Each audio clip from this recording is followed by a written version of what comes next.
Bonjour et bienvenue dans Maman et moi.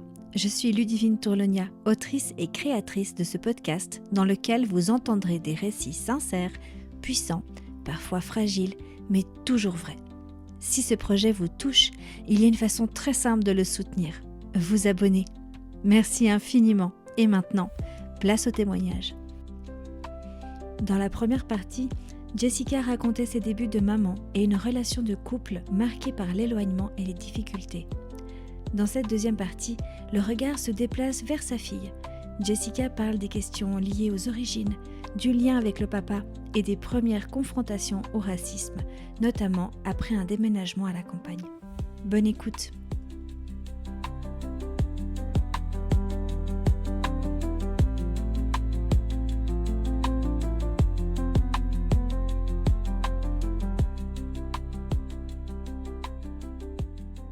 Bon, comme on l'a dit, ta fille est issue d'une double culture, Oui. donc de par son père. Est-ce que cette dimension était du coup déjà présente à pendant sa petite enfance, pendant son enfance, ou ça s'est renforcé avec le temps? Alors c'est un mix des deux, mais pas de la même manière. C'est-à-dire que moi, je l'ai ressenti dès la naissance, alors en positif et en négatif, entre guillemets. En positif, c'est qu'on était dans une génération à cette époque où la mixité, elle n'était pas encore très répandue. C'était vraiment les débuts de la mixité. Et du coup, c'est vrai que tout le monde s'extasiait sur cette petite fille métisse. Oh mon Dieu, qu'est-ce qu'elle est belle, qu'est-ce qu'elle est jolie. Enfin voilà, les gens n'étaient pas habitués. Donc ça, c'était assez rigolo. Et j'ai aussi des anecdotes un petit peu plus marquantes où une dame d'un certain âge me voit en pouce-pouce. Elles aiment bien regarder les bébés, les poupons, donc elle regarde. Et ma fille, elle est née avec des cheveux très, très raides, enfin très lisses, raides et noirs. Ok. Donc pas du tout frisé, crépus, enfin rien du tout. Et un teint forcément mat, métis. Et la dame, elle me dit « Ah, mais vous l'avez adoptée ?» Non. J'aurais pu, mais non. Non, c'est la mienne. Ah, mais... d'accord. Ah, elle est indienne. Ah non, toujours pas. Mais d'accord. Mais des petites choses comme ça qui me faisaient rire. Et non, alors à part, j'ai rien ressenti de particulier quand elle était petite. C'était un petit peu compliqué un petit peu plus tard parce que moi j'avais pas l'habitude. Typiquement, elle a eu après coup vers un an, entre 1 et 2 ans, elle a commencé à avoir les cheveux crépus. Ça a été un gros dilemme pour moi parce qu'on n'a pas l'habitude, c'est difficile, ça demande du soin et je trouve que c'est ridicule d'avoir cette anecdote aujourd'hui, mais c'est vraiment un des trucs qui m'a le plus marqué aujourd'hui dans le fait d'avoir un enfant métis, c'était ça. Tu savais pas comment t'y prendre? Je savais pas comment m'y prendre, j'étais un peu démunie et puis voilà, son père était plus là, de toute façon je pense pas qu'il aurait pu m'aider en soi, mais du coup sa famille à lui non plus n'était pas là. Donc c'est pas comme si j'avais eu des belles sœurs ou autres pour m'aider, donc c'était Et du coup, un peu t'as fait difficile. Je me suis débrouillée. T'as loué un livre à la bibliothèque? non, mais ça a été, c'était pas après c'est rigolo, mais ça prenait du temps, ça prenait de l'énergie, et puis ça demande des soins puis, particuliers, et puis quand on a les cheveux raides, mais on se rend pas compte, mais oui, ouais, effectivement. c'est sûr. Effectivement, donc ça c'est pour quand elle était petite, et puis c'est plus tard, c'est à l'adolescence, en début d'adolescence, où là j'ai rencontré d'autres soucis avec elle. Ça a commencé finalement quand on a emménagé ici dans le village, où il n'y avait pas encore beaucoup d'enfants soit métis ou d'autres nationalités ou africains ou autres. Et là elle a pas mal été persécutée par rapport à ça. Il y a eu des épisodes pas très drôles, donc on est arrivé, elle avait 7 ans la première fois. Et là, en se promenant dans le quartier, elle s'est fait insulter par des enfants de son âge. Donc, plusieurs fois, plusieurs reprises. À l'école également. Ouais. C'est pas si vieux que ça. Enfin, ça paraît... C'est pas si vieux, et c'est une chose qu'elle n'a pas connue typiquement à Lausanne. Où la mixité est Lausanne, plus présente. c'était beaucoup plus présent, et c'est en arrivant ici où elle a été confrontée à ça, et elle comprenait pas.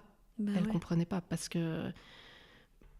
elle savait pas ce que c'était, elle sait pas ce que c'est le racisme, elle l'a jamais vécu. Et forcément, quand on vit qu'avec un parent blanc, parce qu'il faut savoir qu'à ce moment-là, son père n'avait pas la garde, n'avait plus la garde, avait perdu Le droit de garde son complet. droit de garde complet. Donc elle le côtoyait déjà très peu. Et donc, pour elle, c'était la notion de racisme était quelque chose de complètement nouveau. Voilà. Donc ça a été un petit peu compliqué au début. Et puis ça s'est tassé vraiment assez rapidement, heureusement. Ok, ouais. Et toi, tu l'as vécu comment Mal. Non, vraiment, parce que moi aussi, je m'y attendais pas. Ouais. J'avais non plus jamais connu ça. Et puis, pour moi, moi, ça n'a jamais été présent dans mon esprit, dans ma façon de vivre ou de penser. Donc, c'est difficile à accepter, c'est difficile à entendre. Ouais. Et surtout quand ça touche finalement son enfant. Son propre enfant, ouais, bien sûr. Comment est-ce que tu as géré cette part d'identité étrangère, d'autant plus sans la présence du papa ? Alors, quand on était encore ensemble, on a eu il a fait venir à la maison, il a hébergé quelque temps un ami d'enfance à lui, qui était une personne absolument incroyable et qui l'est toujours, d'ailleurs. Le temps qu'il trouve un appartement ici et tout, et en fait... il m'a en tout cas beaucoup aidé déjà le moment où il a vécu avec nous. Beaucoup déchargé, il s'est beaucoup occupé de ma fille. Vraiment, ça a été top. On a développé un gros lien d'amitié aussi avec cet homme. Et en fait, moi je dis que c'est le parrain de ma fille. Ouais. Officiellement, non, mais je veux dire, voilà. Et en fait, ça a commencé, je pense, avec lui. C'est-à-dire ce pas qu'elle a eu de pouvoir côtoyer un petit peu la communauté africaine et puis de pouvoir un peu reprendre contact, je dirais, avec ses racines et autres. Lui a été d'un grand secours parce que finalement, moi, oui, j'étais allée plusieurs fois au Sénégal. Oui, je pouvais lui parler de son pays. Oui, je pouvais lui parler de sa famille. J'ai rencontré sa grand-maman, j'ai rencontré ses oncles et ses tantes. Mais lui en parler, c'est différent. Elle était venue aussi avec moi, elle est allée, oui, mais elle était trop petite, elle n'en garde pas un souvenir. Voilà. Donc lui a pu, je pense, faire ce premier lien. Ouais. Et du coup, il m'a beaucoup aidée. Donc, ils sont toujours en contact aujourd'hui, bien sûr, régulier, donc c'est assez cool. Et puis, j'ai un petit peu forcé, c'est-à-dire que je l'ai un peu poussé là-dedans, à vraiment le voir régulièrement pour pouvoir aussi lui poser ses questions si elle en avait. Voilà. Mais ce qui est drôle, c'est qu'en fait, c'est pas moi qui ai ressenti son mal-être qu'elle avait par rapport à ses racines. C'est qu'en fait, elle a commencé une thérapie à l'âge de 13 ans pour des soucis à l'école. Et en fait, c'est ressorti en thérapie. Ok. Et en fait, c'est la psychologue qui m'a alertée, qui m'en a parlé et qui m'a dit, mais je crois qu'il faudrait creuser parce qu'il y a un petit manque à ce niveau-là. Okay. Moi, je suis un peu tombée des nues parce que, ok, ouais, d'accord. Non, je comprends, mais voilà. Et puis, c'est vrai qu'entre-temps aussi, son père avait refait sa vie. Il s'était remarié aussi avec une Sénégalaise et avait eu 2 enfants avec elle. Donc, je pense que ça a aussi un petit peu... fait ressortir aussi ce mal-être chez ma fille, parce qu'elle s'identifiait du coup ni à moi ni à ses frères et sœurs qui eux étaient aussi du coup 100% sénégalais, pas métissés, donc du coup c'est là aussi où je pense que c'est un petit peu ressorti chez elle. Et puis du coup aussi au fil des années, elle a pu aussi développer une jolie amitié avec sa belle-mère, la nouvelle femme de son père, chouette. Et qui elle aussi m'a énormément aidée après par la suite. Ok. Ouais. Oui, on s'entendait bien. C'est pas commun, c'est chouette. Moi, on était séparés déjà depuis longtemps avec son papa. Mais donc ça veut dire pour nous, que l'histoire était réglée. Voilà, ça veut dire que ça s'est réglé quand même avec le papa à un moment. Enfin, ça s'est apaisé, je veux dire. Mais tu sais, j'ai beaucoup pris sur moi. Moi, je me suis j'ai toujours mis un point d'honneur à ne pas faire que les histoires d'adultes péjorent ma fille et la relation qu'elle avait avec son père. C'est important pour moi de lui cacher, ou en tout cas de ne pas lui dire les problèmes qu'on avait, lui et moi. Même si c'était pas forcément quelqu'un de très bien, son papa, elle n'a pas à le savoir. C'est-à-dire que pour moi, ce qui est important, c'est qu'elle se fasse son propre jugement de son père et qu'elle décide elle, si elle veut le voir ou non. Je lui ai jamais imposé, le juge non plus d'ailleurs, heureusement, on avait un libre choix de la garde. Donc je lui ai jamais imposé les visites chez lui. Elle a essayé un moment, ça se passait pas bien. Elle a décidé de plus le voir pendant un moment, jusqu'à ce qu'il fonde sa nouvelle famille. Et là, elle a recommencé à le voir, surtout pour ses frères et sœurs en fait. Finalement, c'était pas vraiment pour lui. Donc voilà. Et c'est vrai qu'encore aujourd'hui, elle le voit pas beaucoup. Et puis c'est pas forcément pour le voir qu'elle va là-bas, c'est pour voir ses frères et sœurs. D'accord. Donc voilà, mais je l'ai laissé faire son propre jugement et étonnamment, son jugement a vite rejoint le mien, finalement, dès qu'elle a pu comprendre vraiment les choses. Mais au moins, elle s'est fait sa propre opinion. Ouais, tout à fait. Et elle a fait ses choix avec son papa. Est-ce qu'elle t'a... une fois que la psy t'a aussi aidé à mettre le doigt sur le fait qu'il me manquait quelque chose au niveau des... Enfin, qu'il manquait en son temps. Est-ce qu'elle t'a posé des questions à toi aussi sur ses origines ou non, elle avait vraiment ce parrain qui était... Ouais. Non, mais je pense pas qu'elle était curieuse en fait de ses origines. Je pense pas que c'était ça. Je pense que c'était plutôt... Et ça, je peux pas le comprendre, je peux pas me mettre à sa place. Mais c'est vraiment ce principe de pas savoir... Alors, je vais un peu catégoriser, tu m'excuses, mais si on est blanc ou si on est noir.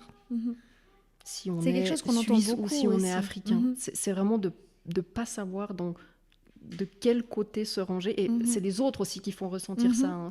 Ça venait pas que d'elle. Et encore une fois, ça s'est développé quand elle était plus jeune, où il y avait peut-être aussi moins de mixité aussi. Mais aujourd'hui, si on en parle, elle rigole parce que c'est plus une question aujourd'hui. Aujourd'hui, c'est même plus un état. Enfin, c'est complètement autre chose.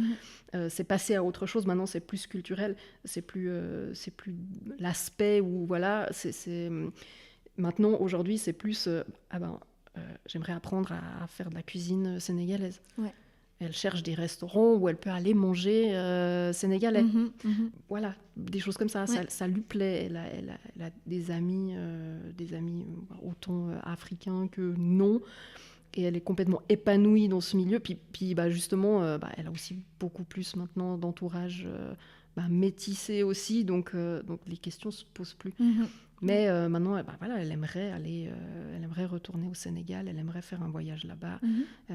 Elle espère pouvoir revoir aussi sa famille du côté de son papa. C'est des envies, mais j'ai plus l'impression aujourd'hui que c'est un besoin identitaire. Voilà. Okay. Mais il y a eu la phase adolescence où là, je pense que c'était... Elle cherchait quelque chose. Mais, elle se construisait. Ouais. Donc tu dis, voilà, à l'adolescence, elle avait ce besoin de se construire, de se retrouver. Toi, comment tu l'as vécu en tant que maman ? C'était difficile en soi parce que je ne pouvais pas lui apporter en fait, les réponses ou ce qu'elle cherchait. Moi, je pouvais juste en fait, l'apaiser en lui disant, mais peu importe, tu es une personne, peu importe ta couleur de peau, peu importe tes origines, tu restes une personne à part entière, ma fille. Ça changera pas. La fille de ton père, ça changera pas. Et à part, en fait, essayer de l'entourer d'un maximum de personnes qui puissent la comprendre et la soutenir, en fait, je pouvais pas faire grand-chose. Ça m'a pas empêché d'avancer, ça m'a pas terrorisée, ça m'a pas fait peur, en fait, finalement. T'as avancé avec. J'ai avancé avec elle et je pense que j'avais suffisamment aussi de connaissances de sa culture pour pouvoir l'accompagner aussi là-dedans. C'est pas comme si je ne connaissais rien. J'ai quand même vécu quelques années avec son père. Je suis allée plusieurs fois là-bas. Enfin, voilà. Tu pouvais l'aiguiller un minimum. Ouais. D'autres amis sénégalais ou autres. Et du coup, j'ai pu, je pense... Oui, l'aiguiller en tout cas, si ce n'est lui donner les réponses, mais en tout cas l'aider à les trouver. Mais par contre, c'était difficile de découvrir que c'était un sujet un peu traumatique pour elle. Ouais, je comprends. Je m'y attendais pas. Donc le dialogue était bien ouvert entre vous deux par rapport à ça, ou bien ça a mis du temps à s'instaurer quand même? Il n'y en a jamais vraiment eu. Non, mais oui, parce que fait, du moment où la psychologue m'a rendue attentive à ça, et puis que j'ai été au courant et que j'en ai parlé avec ma fille en disant, mais en lui disant je suis un peu étonnée, tu m'as jamais dit, j'ai jamais rien senti à propos de ça. Elle s'est un peu fermée en fait. Elle s'est fermée non mais c'est bon, c'est pas grave. La psy en fait toute une histoire quoi en gros. Donc bon, j'ai pas pris ça pour acquis parce que forcément c'est facile pour une ado de dire ça. Mais du coup, il n'y a pas eu vraiment de dialogue. Je suis plus restée attentive en fait aux signes et puis à continuer à vouloir essayer de la soutenir. De la soutenir là-dessus. Mais il n'y a jamais eu vraiment de discussion très approfondie là-dessus. J'ai toujours répondu à ses questions si elle en avait. Mais au fond, ses origines, elle les connaît. Elle sait d'où elle vient. Elle connaît son père. C'était pas des grosses questions. Oui. D'où est-ce que je viens? Non. C'est plutôt comment c'est là-bas, comment ils font, la différence. C'est juste ça. Donc, je vois.